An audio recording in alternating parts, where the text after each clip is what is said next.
All right, guys, welcome to another episode of Dive into Real Estate Investing for Newbies podcast. I have a very special guest, Gene Guarino. Man, I'm so excited to have Gene on the podcast because, of course, most of my audience or people who listen in are wholesalers, fix and flippers. Some own maybe apartment complex, self-storages, and mobile homes. But I think prediction wise, the way the economy is going, I think what Gene is about to share, he's a very, very knowledgeable in this area. And Gene has been doing real estate since he was 18 years old. So I'm That was a not long trying to put time his ago. age out there, Great but career and real.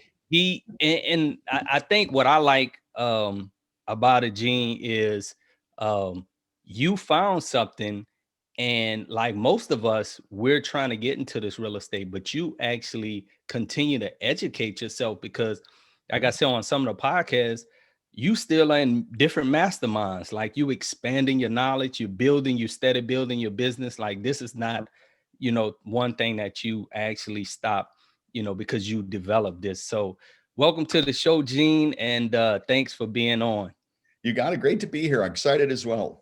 Okay. So Gene, tell us a little bit about yourself and yeah, and how you got started, where you from, and yeah. I love the premise of the show, the dive in, because I think a lot of people hear about real estate as an investment and opportunity. Maybe they saw a TV show, it looks exciting, but I think it always starts with the need. And a lot of times it's the money part. So for me, like you said, all the way back to age 18, we were professional musicians as teenagers. So we were actually renting a place from 16 to 18. And at the end of that 2 years of renting, we said this building was horrible. The landlord was worse. We said, we're either going to shut it down or we have to get our own place. Looked up the street, saw a for sale sign, and that was literally the beginning of the real estate investing because we had a need. We needed a place to go. So we bought that no money down because we had no money, no credit, no clue. So we had to do it. We learned it that way. And the last property we did was no money down. So the concept of using other people's money, is something you can carry on for your entire career. But at the beginning, it was we needed a place to do our business. So we did. And then it was, hey, there's a house, we can buy it cheap and fix it up and flip it. This was many, many years ago. So it was before fix and flip was kind of a known thing. Right. Then we did some buy and holds, first commercial at age 25. All along the way, been involved in real estate as well as other things. But about 10 years ago, my mother started to need help. And that's where this assisted living became very real because we looked for some place to bring her, didn't find any place we were comfortable with. So at that moment, I vowed to create it. And that's what we did. Wow. So at age 18, you Yeah. being a musician, you got this building, pretty much it was owner finance, or you didn't use your money, but you got somebody to owner finance you pretty Yeah. much. Actually, back then it was, and the price of the property was $28,500. So just to give you perspective, in upstate New York, and there was about a $20,000 what's called assumable mortgage, very rare today, but where somebody can just sign your name and you take over the debt. So we needed to raise about $10,000. So we got two private loans of $5,000 each, pooled it all together to buy the property. Are you still, I'm sure you probably at a level where you may not have to do that, but are you still doing that type of creative financing or teaching probably your students how to do it that way also? Yeah, absolutely. I think as a musician, that's part of what we love about real estate is it's creative, the creative financing, the financial engineering. But now we're just adding zeros to it. So we're helping people raise millions of dollars for different projects through syndication, and whether it's buying a home and renovating it and using it for residential assisted living or a development project that might be 10 or $15 million. That's where we're at now, is using other people's money, but in a syndication format. Right, right. So, Gene, tell us a little bit of what is residential assistant living, like the term. Because, like I said, we have a lot of wholesalers.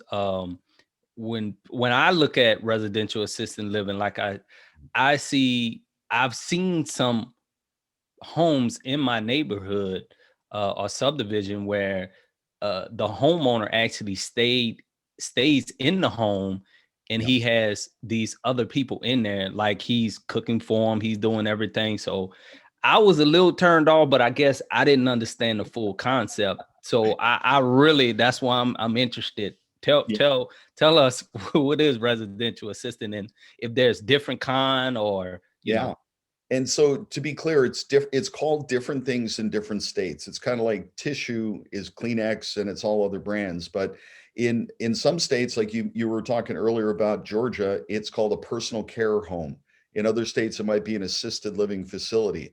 But in essence, it's taking a single family home in a residential setting, converting it or using it for the purpose of the assisted living.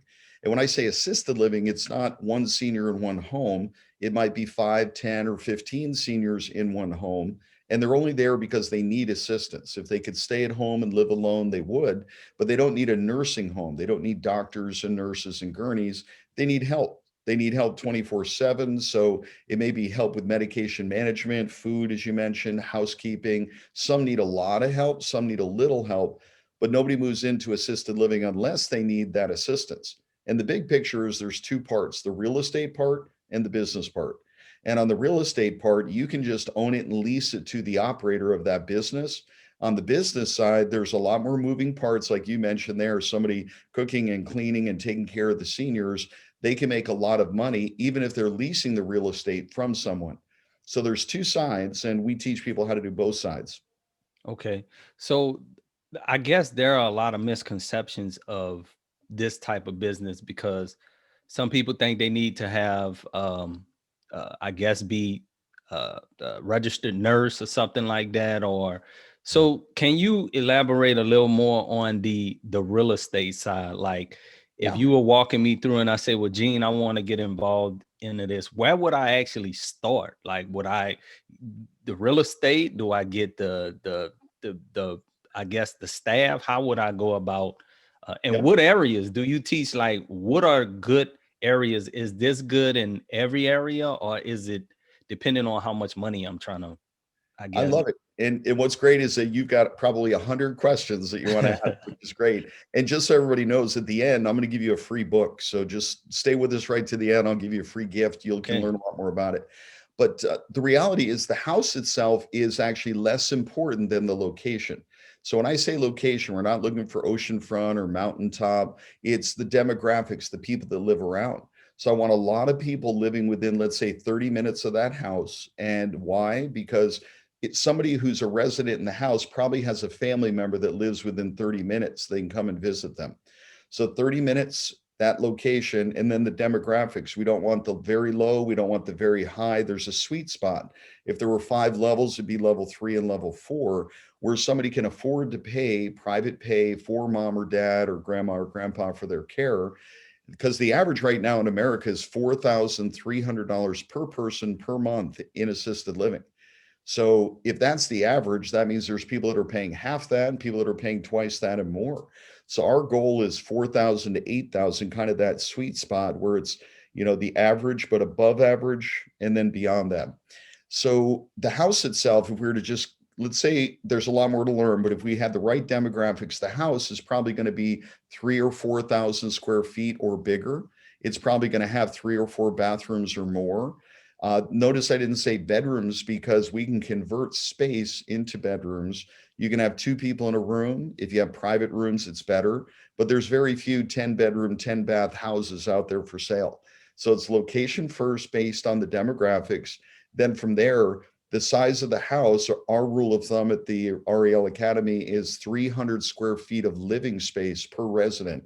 That's very comfortable. The state will allow you to do it in half that. You could have a 1,800 square foot house and have 10 seniors in it. That's not what we want you to do. We want a 3, 4, 5,000 square foot house with that 10 seniors in it.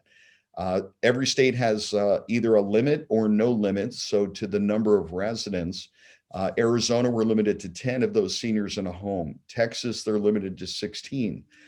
Georgia, I believe, is 14 or 15. Some states it's 6. So you need to know the rules of the game. And if I were to give you, like, here's the steps, it's location first, it's learn the rules of the game in that location third, and then it goes all the way down. The house is actually, and I don't mean this in any other way, but it's the least important, because if we find the right location, we can build it, or we can scrape away what's there and redo it, rehab it, add to it. Uh, I know it's fun for all of us to do real estate because we love to find something, fix it up, it looks good. But the key to this whole equation, and I want to make sure everybody hears this, is not the house, but if you're going to be the real estate provider, you're going to be a real estate provider for people doing this residential assisted living. The secret for you is find the tenant first.